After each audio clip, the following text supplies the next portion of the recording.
मिथिलांचल का एकमात्र TV channel Mithila मंच न्यूज अब यूट्यूब पर भी। आप यूट्यूब पर मिथिला मंच न्यूज सब्सक्राइब कर न्यूज के लिए रहे अपडेट। इसके अलावा पोर्टल पर www.mithilamachnews.com पर दिन भर की खबरें ब्रेकिंग के साथ। नमस्कार, मिथिला मंच न्यूज में आपका स्वागत है। मैं हूं मनोज और लगातार मिथिला मंच न्यूज पर बड़े चर्चा होती है और बड़ी बहस होती है, जिसका दरभंगा के राजनीति पर काफी बड़ा असर भी पड़ता है। हम बता दें, मिथिला मंच न्यूज पर लगातार हम जो चर्चा कर रहे हैं, डिस्कशन कर रहे हैं, उसका कई असर देखने को। कल हमने बात किया था छात्र संघ चुनाव को लेकर के, जिसमें एबीवीपी और हमारे साथ आयशा के थे, और आज हम बात कर रहे हैं हमारे साथ जो प्रतिभागी जुड़े हुए हैं, उसका हम चर्चा करेंगे। इससे पहले हम बता दें, आज का प्रमुख मुद्दा यह है कि छात्र संघ चुनाव एक चुनौती इसलिए कि काफी अरसे के बाद छात्र संघ का चुनाव हो रहा है, छात्रों का चयन हो रहा है, और इसके पीछे जो राजनीति है, जो जेएनयू में राजनीति खेली गई, जो बनारस में भी अन्य कई जगहों पर जो छात्र संघ से जुड़े हुए जो कार्यकर्ता थे वो आपस में लड़े, इसको देखते हुए सरकार ने रोक लगा दी थी, लेकिन अब यह प्रारंभ हुआ है। तो क्या है, हम बता दें, सत्यपाल मलिक बिहार के राज्यपाल ने पिछले दिनों एक बैठक की थी कुलपति के साथ। उसमें हर तीसरे बुधवार को बैठक करने की बात की और 50 दिन के अंदर छात्र संघ का चुनाव कराने की बात की है। हमारे साथ आज जुड़े हुए हैं, सबसे पहले हम आपको मिला दें, हमारे साथ सबसे पहले हैं आसिफ कमाल, जो छात्र जदयू से हैं, जो विश्वविद्यालय अध्यक्ष हैं। कमाल जी, आपका स्वागत है। नमस्कार। दूसरी तरफ हम अमन सक्सेना है हमारे साथ, जो एमएसयू के हैं और वो मिथिला विश्वविद्यालय के प्रवक्ता हैं। आपका स्वागत है सक्सेना जी। जी धन्यवाद। वहीं तीसरी तरफ बता दें, शरद सिंह हैं, जो एआईएसएफ के जिला सचिव हैं। शरद जी, आपका भी स्वागत है। बहुत बहुत धन्यवाद। तो चले, तीन जो हैं हमारे साथ जुड़े हुए हैं और आज अहम मुद्दे पर चर्चा करें, क्योंकि हमारा यह कार्यक्रम दरभंगा के हजारों छात्र भी देखते हैं और छात्रों को इस समय निर्णय की घड़ी है कि आखिर कौन सा छात्र नेता, कौन सा छात्र संघ जो छात्र की राजनीति करते हैं, वो छात्रों के हित में कार्य करते हैं या सिर्फ अपने स्वार्थ की राजनीति करते हैं। तो हम सबसे पहले हम पूछना चाहेंगे आसिफ कुमार जी से, ये बताइए, छात्रों का जो समस्या है वो साकेत कुशवाहा के बाद से ही छात्र संघ या लगभग डेड पर आया। छात्रों की समस्या के लिए कोई भी नहीं आगे आ पाया। तो क्या लगता है कि छात्रों की समस्या के लिए कौन जवाबदेह है, कौन समस्या को विश्वविद्यालय प्रशासन तक ला सकता है? आसिफ जी।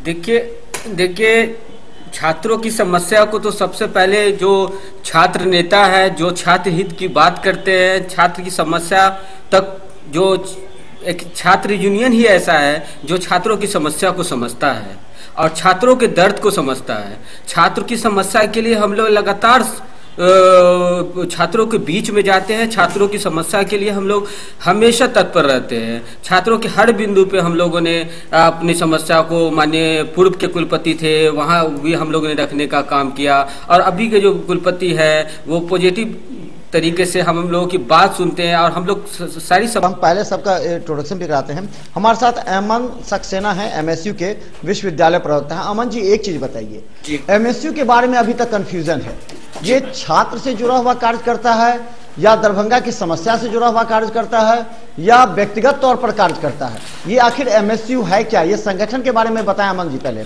जी सर, सबसे बड़ी बात है कि मिथिला स्टूडेंट यूनियन एक गैर राजनीतिक संगठन है जो क्षेत्र और छात्र दोनों के विकास के लिए बना हुआ है।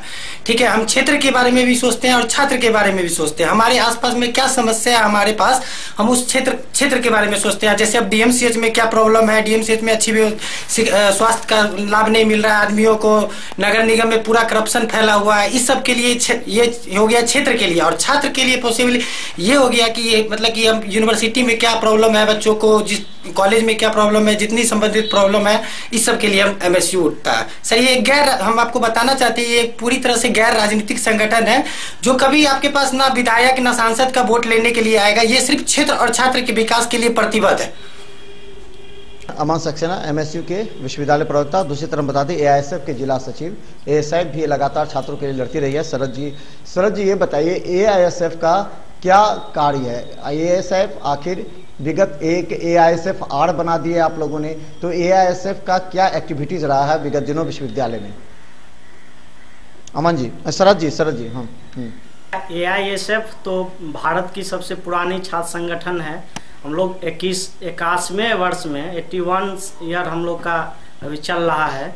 हम लोग इसमें इन किए हैं आपको 81वें वर्ष में। हम लोग तो लगातार विश्वविद्यालय के अंदर छात्रों की समस्याओं को लेकर आपको जिला के अंदर लगातार हम लोग संपर्क में रहते हैं, स्टूडेंट के संपर्क में रहते हैं। और जहाँ तक एक सवाल अभी AISF-R की आ रही है, तो वो AISF-R से AISF का कोई लेना देना नहीं है। वो आपको कुछ लोग अपनी व्यक्तिगत कारण के लिए, जिनको संगठन AISF बहुत दिन पहले निकाल चुकी है, उन पर एक क्लेम था। जिस समय साकेत कुशवाहा जी वाइस चांसलर थे, उस समय एक क्लेम था कि वो लोग दलाली करते हैं। हमको कुछ फुटेज दिखाएं साकेत कुशवाहा जी, उसी समय अगली मीटिंग में हम लोगों ने उन लोगों को निकाल दिया। तो वो लोग जाके कि विश्वविद्यालय में मेरा संपर्क बना रहे, AISF-R का गठन किए वो लोग। AISF-R में एक भी आपको छात्र नहीं है, वो छात्र के बाबा दादा के एज के लोग हैं। वही AISF-R अपनी राजनीतिक चमकाने के लिए वो लोग संगठन बनाए हैं, उसका यूज करते हैं। आपको दरभंगा के आम छात्रों से उस संगठन का भी कोई लेना देना नहीं है, न उस संगठन छात्रों के बीच में है अभी भी।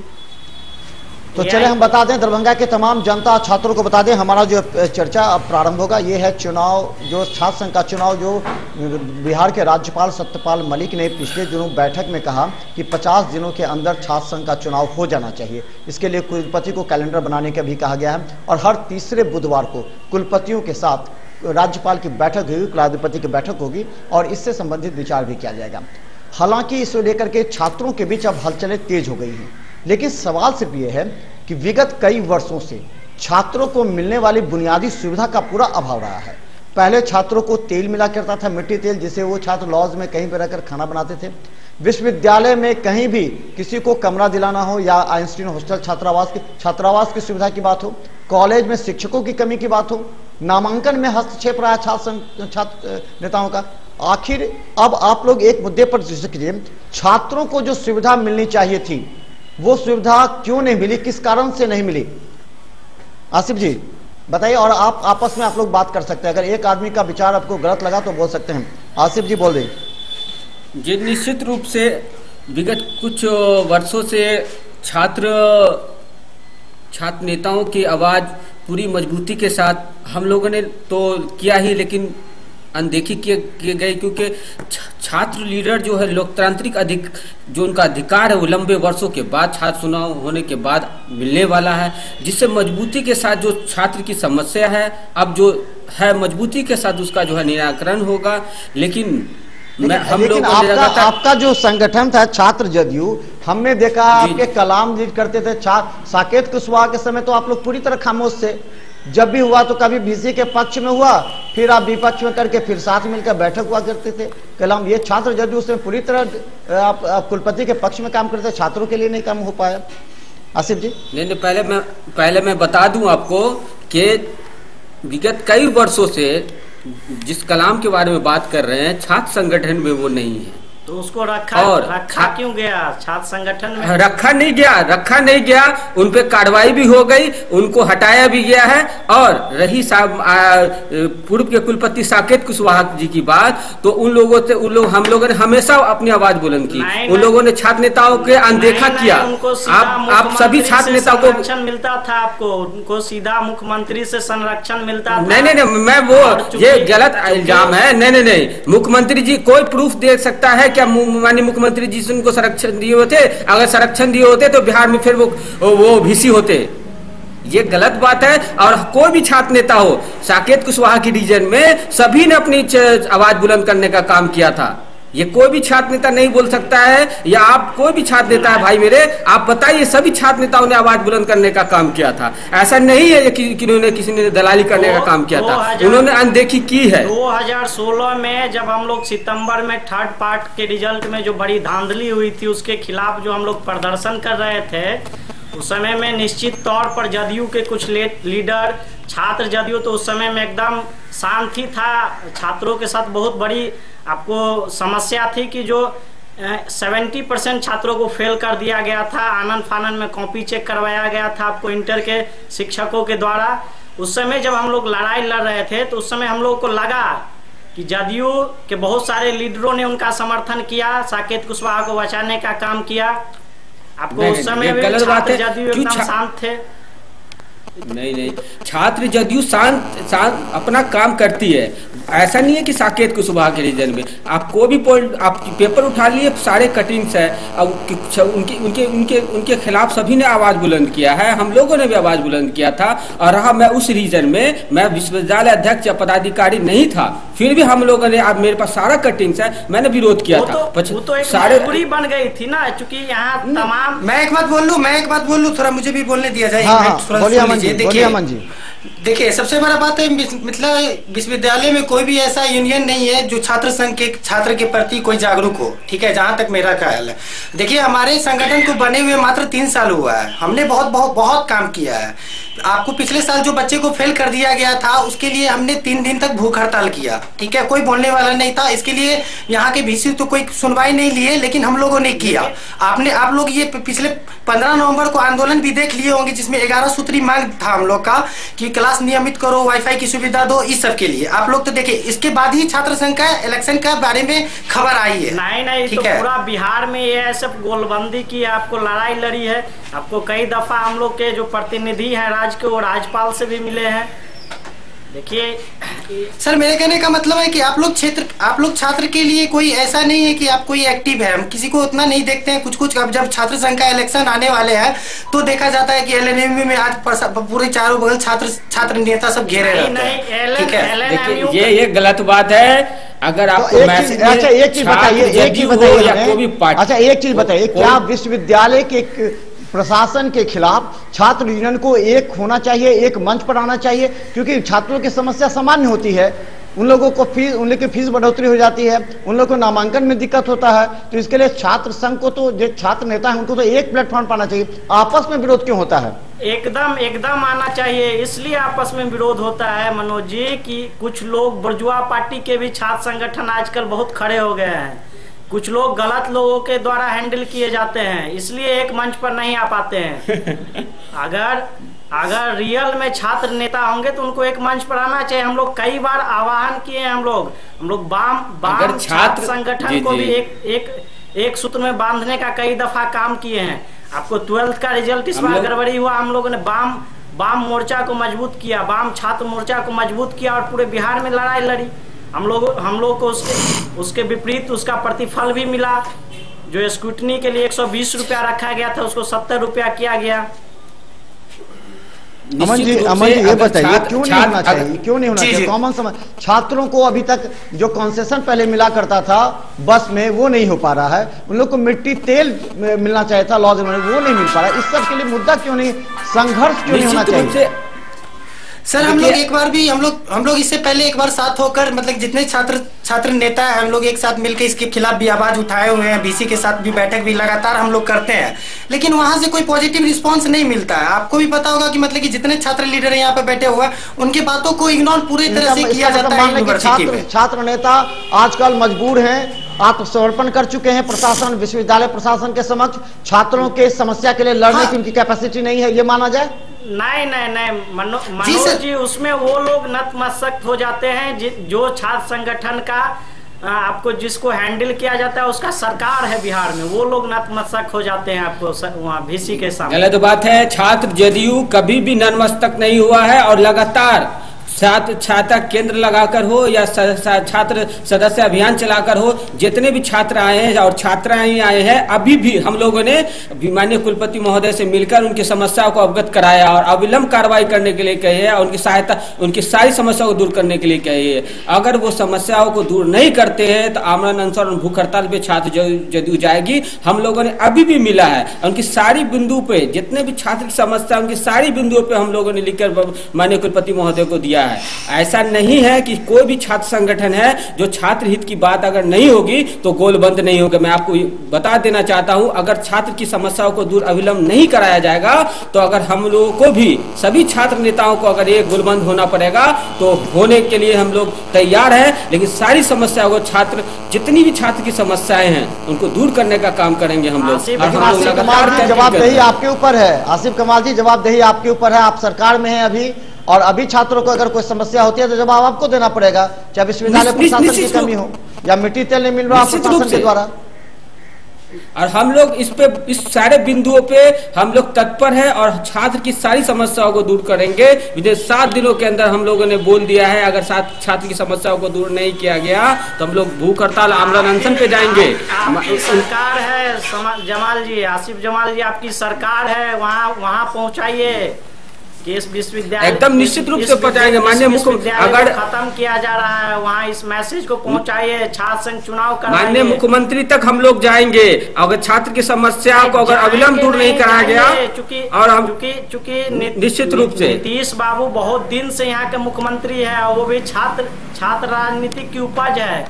और हमको लगता है कि जब से वो सत्ता में आए हैं तभी से छात्र संघ चुनाव पर एकदम पूर्ण विराम लगा चुके हैं वो। तो चले हम बता दें, हमारे साथ दर्शकों को बता दें कि हमारे साथ बधाई देना चाहता हूँ माननीय मुख्यमंत्री जी के पहल के कारण ही आज छात्र संघ का चुनाव माननीय राज्यपाल महोदय करा रहे हैं। हम सबको एक बार मिला दें फिर से। हमारे साथ आसिफ जमाल है, छात्र जदयू के विश्वविद्यालय के अध्यक्ष हैं। वहीं अमन सक्सेना है, MSU के विश्वविद्यालय के प्रभारी हैं। और शरद जी हैं, जो शरद सिंह, जो AISF के जिला सचिव हैं। और 3 छात्रों के नेता हैं। और छात्रों का भविष्य अगर निर्भर होता है तो इसी छात्र नेताओं पर, क्योंकि छात्र नेता अगर ईमानदारी से छात्रों की समस्या के लिए विश्वविद्यालय प्रशासन या जिला प्रशासन के समक्ष लड़ाई लड़े तो आज छात्रों को कोई समस्या नहीं होगी। आज छात्रों को मजबूरी, जहां पर किसी लॉज में रहना पड़ रहा है, वहां जाकर देखिए कितनी गंदगी है, उनको बीमारी होती है, उनको वहां डराया धमकाया जाता है, उन लोगों के साथ अत्याचार होता है, लेकिन कोई छात्र नेता बोलने वाला नहीं है। लेकिन आज छात्र नेताओं को आवश्यकता पड़ जाए विश्वविद्यालय घेराव का तो इन्हीं छात्रों को लेकर के वो विश्वविद्यालय का घेराव करने पहुंच जाते हैं। तो आखिर इन लोगों की समस्या के प्रति कौन जवाबदेह होगा? अमन जी। मनोज जी, हम लोग लगातार प्रयास में हैं। आपको देखिए, ये इंटर का जो फॉर्म भरा रहा है उसमें 900 से सीधे 1200 उसको कर दिया गया है।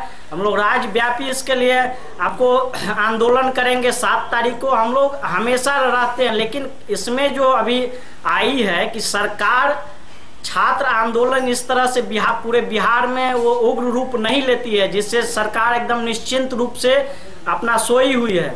और ये सरकार जवाब दे, वही तो आज पूछेगी छात्र संघ चुनाव। हर छात्र पूछेगा आप लोगों से कि आप वोट मांग रहे हैं, किस आधार पर वोट मांग रहे हैं? आज तक खामोश क्यों थे आप लोग? क्यों नहीं लॉज में रह रहे छात्रों की समस्या जानने का मिला? उन लोगों को मकान मालिक के द्वारा धमकाया जा रहा है, उन लोगों को गंदगी में रहना पड़ रहा है, उन लोगों को बीमार जब होते तो उन लोगों को देखने वाला कोई नहीं होता है। कहीं मेडिकल की सुविधा नहीं है, विश्वविद्यालय में अस्पताल है लेकिन छात्रों को देखने के लिए नहीं उपलब्ध होते हैं डॉक्टर वहां पर। तो ये समस्या गंभीर समस्या है। AISF इसके लिए मनोज जी निश्चिंत है, क्योंकि हम लोगों का 81 वर्ष का इतिहास रहा है। हम लोगों ने कई लॉजें बनवाई हैं, हम लोगों ने कई कॉलेजें बनवाई हैं, हम लोग मिथिला विश्वविद्यालय को बनाने में भी हमारी भूमिका रही है। हम लोग अभी भी लगातार आपको कई लॉजों में जो समस्या है उसको वहाँ के आपको प्रधानाचार्य के मार्फत से उस समस्याओं को दूर करवाए हैं। आपको आइंस्टीन का भी जो आपको जीर्णोद्धार हुआ है उसमें भी हम लोग की बड़ी भूमिका है। अमन जी आप बताइए, MSU के बारे में कहा जाता है कि वो पूरे डंडे की राजनीति करता है। डंडे की चोट पड़ के आप DMCH में घुस जाते हैं तो नगर निगम में कचरा फेंक देते हैं, कभी आपका होता तो राजदूत एजेंसी के पास धरना प्रदर्शन कर गलती मनवा लेते हैं। तो क्यों नहीं छात्रों के लिए? आप 3 साल हो गए आपके यूनिट को, 3 साल में छात्रों के लिए आपने क्या लड़ाई किया? धरातल पर आकर के आपको लड़ाई लड़नी चाहिए। हाँ अमन जी। सर 15 नवंबर को आप लोगों ने देखा था कि हम लोगों ने विशाल प्रदर्शन, वो एक आंदोलन आपको विश्वविद्यालय के खिलाफ है, लेकिन छात्र जहां पर सफर कर रहे हैं, जहां लॉज में सफर कर रहे हैं, जहां ट्यूशन केंद्र में सफर कर रहे हैं, जहां 300 रुपया लेना चाहिए उनसे 500-600 रुपया वसूला जा रहा है, जहां 1 घंटा पढ़ाना चाहिए वहां 30 मिनट पढ़ाया जाता है, 20 मिनट पढ़ाया जाता है। तो छात्रों के कैरियर के लिए आप लोग की क्या जवाबदेही है? अमन जी।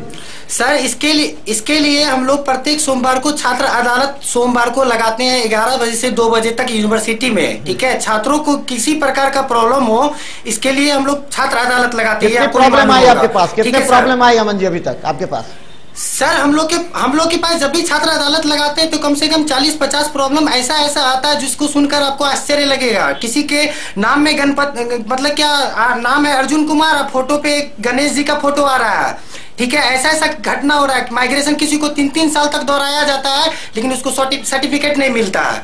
ठीक है सर, तो इन समस्या नहीं, आखिर इन लोगों को लेकर के जो बेसिक, क्योंकि अभी जो वोटर हैं आपके, जो दरभंगा में रह रहे हैं, जो मधुबनी समस्तीपुर के भी छात्र हैं, बिरौल बेनीपुर कुशेश्वर के छात्र हैं, वो जो वोटिंग करेंगे तो उनका आधार क्या होगा? हम ये जानना चाह रहे हैं कि आप लोगों ने क्या उनके दिलों के अंदर जाके झांका कि वास्तव में छात्रों को क्या समस्या है, लॉ से लेकर के, ट्यूशन सेंटर से लेकर के, आवागमन को लेकर के क्या समस्या है, उसको उनको मेडिकल सुविधा के लिए विश्वविद्यालय में अस्पताल है, आप जानते होंगे सभी आदमी, क्या छात्रों के लिए कार्य कर रहा है? आप लोगों ने देखा जा करके? लेकिन वो सुचारू है मनोज जी। उसमें आपको हमारे जो संगठन के कुछ लोग हैं या जो हमारे संगठन से जुड़े हुए हैं या जो संपर्क में रहते हैं, बराबर हम लोगों ने इस तरह के छात्रों को वहां दिखवाया है। वो सुचारू रूप से वहां हर सुविधा है। आपको छात्र भी कहीं ना कहीं इस सुविधाओं को लेने से वंचित रह जाते हैं, उनमें उनका भी कुछ फॉल्ट है। जागरूकता नहीं है, उनको मालूम नहीं है कि उनको जाना है वहां, आई कार्ड दिखाएंगे तो काम होगा, ये नहीं मालूम है, तो कौन करेगा उन्हें जागरूक? आप लोग की जिम्मेवारी है ना। हाँ, हम लोग बराबर कैंपेन करते हैं। AISF ही ऐसी संगठन है जिसका चारों जिला में संगठन मजबूत है। हम लोग का हर कॉलेज यूनिट मजबूत है। हम लोग वहां से देखिए, हम लोग कोई दिखावा AISF ना कोई फ्लैश करता है कि हम लोग छात्र के बीच में ये काम करते हैं, ये काम करते हैं, ये काम करते हैं। हम लोग निरंतर, हम लोग का 1-2 प्रतिनिधि विश्वविद्यालय में रहता ही है, जो तमाम जिलों के जो सेक्रेटरी के द्वारा जो प्रॉब्लम यहाँ के स्टूडेंटों को भेजा जाता है, उनका समस्या हल होता है वहाँ। आपको बहुत सारे स्टूडेंट को हमने अब हम बता दें। सर, हाँ बोलिए। मेरा पूछना था कि मतलब कि ये लोग छात्र लीडर जितना LNMU में रहते हैं, उनको आखिर छात्र पहचाने कैसे कि वो छात्र लीडर है कि कौन है? मेरे कहने का मतलब ये, अगर ये यूनिवर्सिटी में रहते हैं तो हम तो चलिए कि हमारे पास हम लोग टी-शर्ट है मिथिला स्टूडेंट यूनियन का कि हम लोग लगाए रहते हैं, या छात्र अदालत लगाते तो उसके लिए पोस्टर लगाते हैं आगे में कि छात्र अदालत है हम लोग। इन लोग को आदमी पहचाने तो पहचाने कैसे? पहले इनसे पूछिए थोड़ा। चलिए बोलिए शरद जी, बोलिए। आपसे सवाल पूछा गया। AISF को अब ना पोस्टर लगाने की जरूरत पड़ती है, ना उसके लिए कोई दिखावा करने की जरूरत पड़ती है। AISF door to door student से मिलता है, हर छात्र। आसिफ जी आप बताइए। आसिफ जी आप बताइए। जो छात्र नेता हैं, छात्र हित की काम करेंगे, छात्र हित की बात करेंगे, उनके छात्रों को समस्याओं को समझेंगे, उनको पहचान की जरूरत नहीं है, लोग खुद पहचान जाएंगे कि ये आसिफ कमाल छात्र JDU से है और ये छात्र नेता है। और दूसरी बात, लगातार हम लोग हर महाविद्यालयों में छात्र सहायता केंद्र, छात्र सदस्य अभियान और छात्रों की समस्या से जुड़े सभी कामों पे लगातार हम लोग काम कर रहे हैं। वहीं से अपनी पहचान मिलती है। मैं मिथिला मंच या मैं किसी भी पार्टी के संगठन के किसी बारे में मैं कटाक्ष नहीं करना चाहता हूँ कि उनका जो टी-शर्ट है तो उनकी पहचान है, उनका भी अच्छी बात है, उनकी टी-शर्ट है, उनकी पहचान है, लेकिन हमारी पहचान हमारे काम के बेसिस पे होनी चाहिए। हमको जरूर लोग पहचानेंगे, हम काम करेंगे, छात्र में लोग जानेंगे। जो छात्र के बीच में रहते हैं उनको किसी तरह की पहचान की कोई जरूरत नहीं होती है। और एक चीज, जो छात्र काम करते हैं उनको पहचान की आवश्यकता नहीं सर। ये जो यूनिवर्सिटी में जो बच्चा जाता है उनको प्रॉब्लम पता चलता है वहाँ पर बहुत किस्म के आदमी रहते हैं जो किस वैल्यू के, कौन छात्र नेता है ये पता नहीं रहता। बहुत ऐसे आदमी होते हैं जो पैसे उछलने के लिए भी बैठे खड़े रहते हैं। ये कलंक लग चुका है, छात्र नेताओं पर कलंक लग चुका है इस बात का लेकर के। नहीं, ये नहीं, हम छात्र नेता पर किसी पे कलंक नहीं लगा रहे हैं। छात्र नेता पर हम कलंक नहीं लगा रहे हैं। विश्वविद्यालय की भी गलती है जो उन लोगों को वहाँ बैठने दिया जाता है। विश्वविद्यालय का भी संरक्षण इसमें होता है। हम लोग विश्वविद्यालय प्रशासन को ये कहेंगे कि जो लोग विश्वविद्यालय परिसर में छात्र नेता के नाम पे अगर कोई है जो इस तरह का काम करते हैं उस पर अविलंब कार्रवाई करे और उन लोगों को हटाने का काम करे। तो ये हम छात्र नेताओं की जिम्मेवारी है कि हम लोग विश्वविद्यालय में ऑथराइज क्यों नहीं कर देते? MSU से ऑथराइज कर दीजिए। MSU से ये व्यक्ति हैं वो करेंगे, हाँ सब AISF से ये व्यक्ति होंगे वो करेंगे। छात्र JDU तो इस तरह क्यों नहीं होता जो सभी आदमी चले जाते हैं अंदर में? अगर ऐसी बात आई है तो हम लोग निश्चित रूप से ये बात करेंगे, लेकिन काम करने वाले को तो सारे लोग पहचानते हैं, उनको किसी की जरूरत नहीं पड़ती है, लोग पहचानते हैं। मुख्य बात है मनोज जी की जो दरभंगा के अंदर जो छात्र संगठन है वो लोकतांत्रिक रूप से कोई भी वैध नहीं है।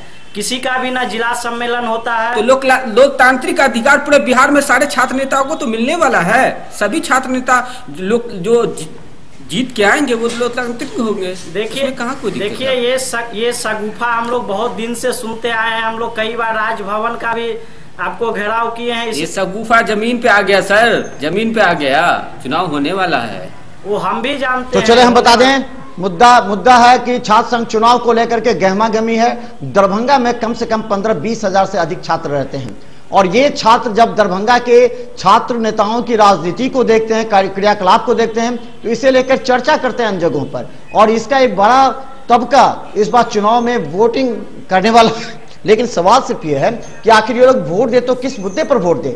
ये सशंकित है, ये छात्र जो हजारों छात्र दरभंगा में रह रहे सशंकित है कि आखिर ये छात्र नेता कभी नामांकन में लेकर के दलाली कर लेते हैं, किसी को गुमराह करते हैं, कभी किसी को विश्वविद्यालय में अगर रिजल्ट में गड़बड़ी है उसको लेकर के गुमराह करते हैं। तो क्यों नहीं एक जो छात्र अलग अलग यूनियन है वो अपना एक कमेटी गठित करे कि मेडिकल के लिए अमुक नेता काम करेंगे, छात्र के रिजल्ट के लिए अमुक नेता कॉलेज की समस्या के लिए अमुक नेता काम करेंगे। ये क्यों नहीं होगा आसिफ जी, ये क्यों नहीं होता? AISF में ऐसी है मनोज जी, AISF के अंदर ऐसी है। हम लोग का विश्वविद्यालय कमेटी अलग है, जिला कमेटी अलग है, आपको कॉलेज कमेटी अलग है, आपको किसी तरह का DMCH में अगर छात्रों को समस्या होती है उसके लिए अलग कमेटी है। चलिए बोलिए अमन जी, आप बोलिए। जी सर बोलिए सर। देखिए हाँ। यहाँ तक जहाँ तक आप बोले थे कि स्टूडेंट को लॉज का सुविधा ये सब था, हम लोग जहाँ जा रहे हैं सदस्यता अभियान चला रही है, छात्र संघ का इलेक्शन आया, इसके कारण हम लोग लगभग सारे कोचिंग संस्थान और लॉज पर विजिट कर रहे हैं। ठीक है, वहां हम लोग देखते हैं तो उनसे बात करते हैं कि आपको कि मतलब कि इस तरह का सुविधा आपके पास दिया गया, आप लोग लेने के लिए क्यों नहीं आते हैं। ठीक है, हम लोग इस तरह का भी उनको आह्वान करते हैं कि आप लोग जागरूक होइए। ठीक है, और इसके बाद हम लोग उनसे कोशिश करते हैं कि उनको अपनी ओर शामिल करें और एक दिन इसके लिए हम लोग पूरी तरीका से तैयार है कि यूनिवर्सिटी पर भी हम धावा बोलेंगे, यूनिवर्सिटी को भी अपने लेंगे, जो उनका छात्रों का अधिकार है उसको हम दिलवाएंगे। चलिए आसिफ जी, इसके लिए हमको जो करना होगा। जी बोलिए, क्यों नहीं ऐसा हो सकता है? हाँ, हो सकता है जो पूर्व में छात्रों को जो लॉज में रहते उनको तेल मिलती थी, हम लोग निश्चित रूप से उनकी समस्या को दूर करने हम लोग लॉज में कैंपिंग कर रहे हैं, उन लोगों को बता रहे हैं कि जो उनकी जो भी समस्या है, छात्रावासों में छात्रावास नहीं मिलते, वो समस्याएं हैं, उन लोगों को हम लोग बिंदुवार नोट कर रहे हैं, उनकी समस्याओं को लेकर जाएंगे और विश्वविद्यालय में जितने भी डिपार्टमेंट भी जो समस्याएं हैं उस डिपार्टमेंट वाइज हम लोग काम कर रहे हैं। महाविद्यालय विश्वविद्यालय से लगातार हम लोग कैंपिंग के बेसिस पे हमारा मुद्दा इस चुनाव में, छात्र संघ का चुनाव में सिर्फ छात्र हित की समस्या को लेकर रहेगा। चलिए हम पूछेंगे आप लोगों से, अब अंतिम सवाल हम आप लोगों से पूछेंगे, उससे पहले हम बता दें कि सभी आदमी एक चीज का वादा कीजिए कि छात्रों की समस्या, देखिए राजनीति से अलग उठकर छात्र नेताओं को आगे आना पड़ेगा, क्योंकि आप लोगों को छात्रों के कैरियर के साथ छात्रों की समस्या को देखना है। कैरियर तब बनेगा जब विश्वविद्यालय में गुणवत्तापूर्ण शिक्षा होगी। कॉलेजों में शिक्षक नहीं है, कॉलेजों में प्रत्येक दिन क्लास नहीं होता है, शिक्षक ट्यूशन करते रहते हैं। सरकार ने 9 बजे से लेकर 3 बजे तक तो कोचिंग बंद करने का ऐलान किया, उसको भी ठप पर हो गया है। ये समस्या एक देखना पड़ेगा। दूसरा ये, छात्र जब बीमार पड़ते हैं तो छात्रों का इलाज होना चाहिए। ये सभी के लिए वादा कीजिए आप लोग। आज जनता के समय दर्शक हमारे देख रहे, छात्र देख रहे हैं। दूसरी बात, 11th का कहीं भी कोचिंग सेंटर में समय पर कोर्स कंप्लीट नहीं होता है और आधे अधूरे ही छोड़ देते हैं। दरभंगा के 70% शिक्षक 11th का सिलेबस नहीं कंप्लीट, जाकर के आप देख लीजिए ट्यूशन सेंटर में, छात्रों से पूछ लीजिए 11th पढ़ाए बिना 12th पढ़ाते शुरू कर देते हैं। क्या उन लोगों के खिलाफ आप आवाज उठाएंगे? आप लोग निश्चित रूप से आवाज उठाएंगे। इस पर पहले भी हम लोग इस पर मजबूती से उठाने का काम करेंगे। सिलेबस पूरा नहीं करते हैं, पर कोचिंग संस्थाओं में जो है मोटी रकम से लेने का काम करते हैं। उससे अच्छा हम लोगों ने ये आह्वान किया है कि विश्वविद्यालय महाविद्यालयों में भी क्लास सुचारू रूप से चले ताकि गुणवत्ता कॉलेज के छात्रों को आ जाए। रही बात इसके लिए कोचिंग एक्ट का लाना बहुत जरूरी है सर। दरभंगा शहर में कोचिंग एक्ट का लाना बहुत जरूरी है, जहाँ मतलब कि AISF आपको लगातार रूम रेंट एक्ट के लिए, आपको इंस्टीट्यूट एक्ट के लिए, लेकिन अभी जो सरकार आपको बैठी है बिहार के अंदर, वो इस समय एकदम दिलचस्पी नहीं लेती है। हम लोग कई बार इसके लिए पूरा बिहार में आंदोलन खड़ा किया है, लेकिन ये जो सरकार आपको छात्र राजनीतिक से उभर के आई है, यही सरकार छात्रों की सबसे ज्यादा शोषण करती है। इसलिए आसिफ जी आप ही पर उंगली उठ जाती है। ऐसा नहीं है। देखिए अभी जो मेन मुद्दा है, मुद्दे पे आना चाहिए। जो 11th में जो सिलेबस कोचिंग संस्थाओं में चल रही है सुचारू रूप से नहीं चलती है, सिलेबस पूरा करने का काम नहीं करती है। अभी जो मेन बेसिस का काम, उस पर हम लोग निश्चित रूप से काम करेंगे। और रहा हमारी सरकार, माननीय मुख्यमंत्री श्री नीतीश कुमार जी के आह्वान के कारण ही आज बिहार में लोकतांत्रिक जो छात्र को मिल रहेगी, लोकतांत्रिक छात्र नेता उभर के आएंगे, वो माननीय मुख्यमंत्री नीतीश कुमार के पहल के कारण ही हो रहा है। सरकार आसिफ जी आप पर ही आरोप ऐसे कोचिंग संस्थान का रजिस्ट्रेशन क्या करती है? सब बिहार सरकार का रजिस्टर्ड कोचिंग सेंटर है, ना कभी उसका चेकिंग होता है, ना कुछ होता है। बिहार सरकार पैसा लेके ऐसे शिक्षण संस्थानों को ऐसा नहीं है। ये आप जो ब्लेम लगा रहे हैं, ऐसा नहीं है कि मोटे पैसे लेके की जाती है। माने पूर्व में भी इस पे बात चली है, इस पे रोक लगेगा, अविलंब लगेगा, कार्रवाई होगी। पूर्व में भी आप पेपर के माध्यम से देखे होंगे। और कोचिंग संस्थाओं पे सभी सगुफा है वो हम लोग निश्चित तौर पर कहीं कोई कार्रवाई नहीं हुई है, हम लोग धरातल पे काम करते। अभी आप लोग कल से अगर कोचिंग संस्थान घूम लें, देखिए स्टूडेंट से पूछिए 11th के स्टूडेंट से, और 12th में जो है उनसे पूछे क्या 11th उनका सिलेबस पूरा हुआ? आधा पर ही सिलेबस छोड़ करके 12th शुरू कर दिया। अभी 12th में जो स्टूडेंट है फरवरी में एग्जामिनेशन है, उनका जो है सो प्रॉब्लम हो रहा है। उनका अभी तक क्लास चल रहा है, उसका फरवरी तक बोल रहे हैं, जनवरी लास्ट तक क्लास चलेगा। तो ऐसे बच्चों के कैरियर को बचाने के लिए जब तक आप आगे नहीं आइएगा तो छात्र आपसे जुड़ेंगे नहीं और वोटिंग नहीं करेंगे। तो चले हमारे साथ बता दें महत्वपूर्ण मुद्दे पर आसिफ कमाल हैं जो छात्र जदयू के विश्वविद्यालय प्रभारी हैं। दूसरी तरफ अमन सक्सेना है, एमएसयू के विश्वविद्यालय प्रभारी हैं, प्रवक्ता हैं।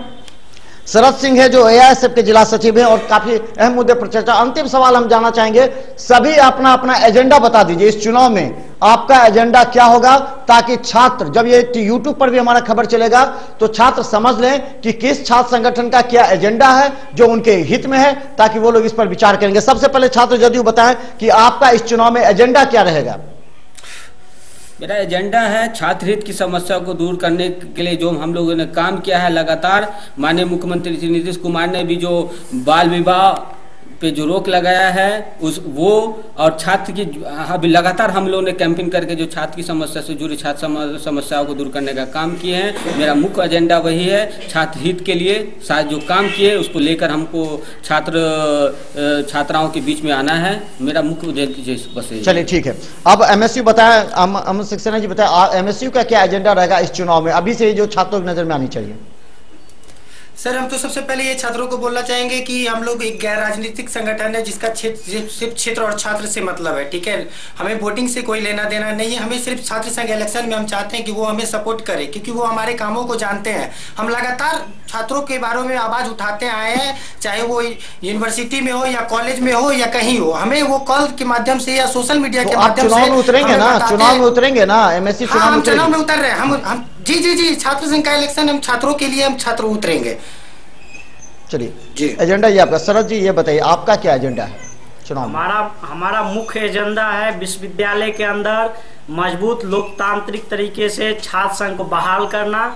हमारा मुख्य एजेंडा है कि इस विश्वविद्यालय के अंदर रजिस्टर्ड तमाम छात्रों को मुफ्त शिक्षा, मुफ्त ट्यूशन इंस्टीट्यूट, मुफ्त भोजन और मुफ्त रहने का व्यवस्था करवाना हमारा मुख्य एजेंडा है। छात्रों के अंदर जो ये डर पैदा कर दिया गया है पूरा दरभंगा में, उसको निकालना, तमाम कॉलेज कैंपस को लोकतांत्रिक बनाना। आपको समय समय पर छात्रों के बीच में कई सरकारी मुद्दे जो आते हैं सगुफा के लिए, उस पर बहस करना हम लोग का मुख्य एजेंडा है। जितना छात्र है उसके अनुपात में शिक्षक को रखना इस विश्वविद्यालय के अंदर, कॉलेज के अंदर। आपको कई विश्वविद्यालय में शिक्षक साफ नील है, उसके लिए हम लोग लगातार संघर्ष करेंगे।